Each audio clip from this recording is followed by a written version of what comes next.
Hey guys, we're out here today to talk about food plots, why to rotate them, how to rotate them, a situation that I did on my farm. This situation was an old clay knob, really poor quality soil, so I had to pour down some fertilizer on it, some lime, and then I'm trying to rotate these back and forth in a system which I actually use for all my food plots, and it's a pretty simple system anybody can use in a smaller food plot to a bigger food plot. And we're going to talk about how to rotate the autumn quick plot into the big and beastie and back and forth, and where to leave the clover, why to leave it, and how to integrate the perennial clover. So we'll check out this plot, which is in the spring after things have been dying for a while, and we'll show the difference and why we're going to swap them back and forth. Give you a couple quick reasons why I rotate my food plots back and forth.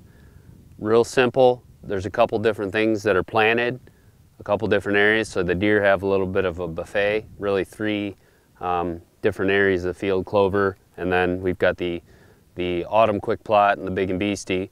That's one reason. The second reason is disease management.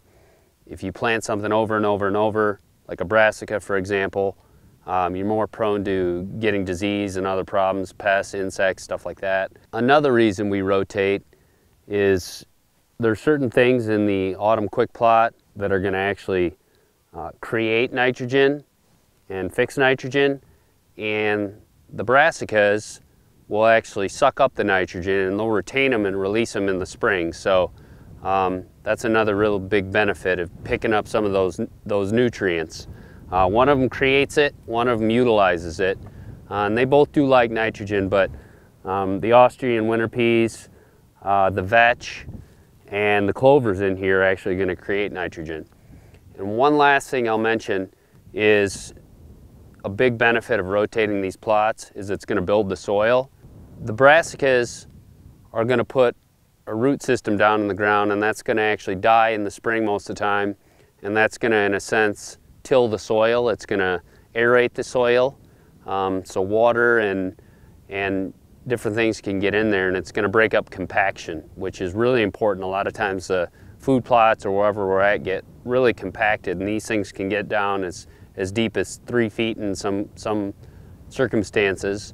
And the rye over here in the winter wheat is going to scavenge for nitrogen, and it's also going to put down a really deep root system that some of the other things will utilize later. They'll use those root channels. So there's a reason, and these plants are actually doing a lot of work for us, not just feeding the deer, which is a major goal, but they're actually providing all sorts of other benefits. A couple quick things I want to show you guys is what the deer have done to this. I actually planted this earlier than I should have, but you can see pretty much everywhere on there the deer have nipped that off, so they're definitely utilizing that. And you can see the oats die, and then the winter wheat and the rye stay green into the spring. So it's just about April. You can see the brassicas out here have basically started to rot. You can see deer tracks even throughout here where they're still eating a little bit of them. So if you look at this hole in the ground, these are all throughout the field. This one got probably pulled out by a deer. And when these die and kind of start decomposing, these will be all over the field, but these are big holes in the ground that actually go quite a bit deeper when you follow the roots down. But that's aerating your whole field through a natural tillage method, and it's breaking up your compaction. And it also sucked up a lot of nitrogen and fed a lot of deer in the meantime. We seeded this about August 1st last year, and one thing I want to show you is how clean this is for weeds. Haven't done anything since. There's a few bare spots here and there, but it's very, very clean for weeds. So brassicas release basically a toxin. It's called an allelopathic effect that basically keeps other weeds from coming up. And you can see it's done a really fantastic job at doing that. I will frost seed some clovers in here, and they'll do well. I'd probably go a little bit higher rate because of the allelopathic effect, but they have really done a good job at keeping this free from a lot of weeds that we see even in some other areas here. So it's really beneficial for the soil and for your weeds. So to wrap this up on the brassica portion here, I'm going to be putting this into the autumn quick plot. In the meantime, to bridge that gap, I'll be having the Plow Down Clover planted right here. And then over here in the rye portion, I've got some perennial clover here. It's feeding the deer right now. And what we're going to do is later on we're going to tear this up and put this into the brassicas or the big and beastie later on.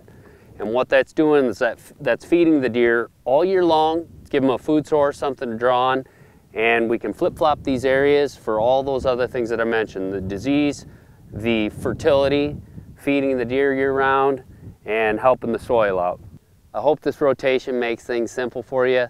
Hopefully you can find a spot on your farm to try this rotation, tweak a few things to make it work for you, and have some luck shooting a big old buck or attracting a lot of deer to your plot. Good luck this fall.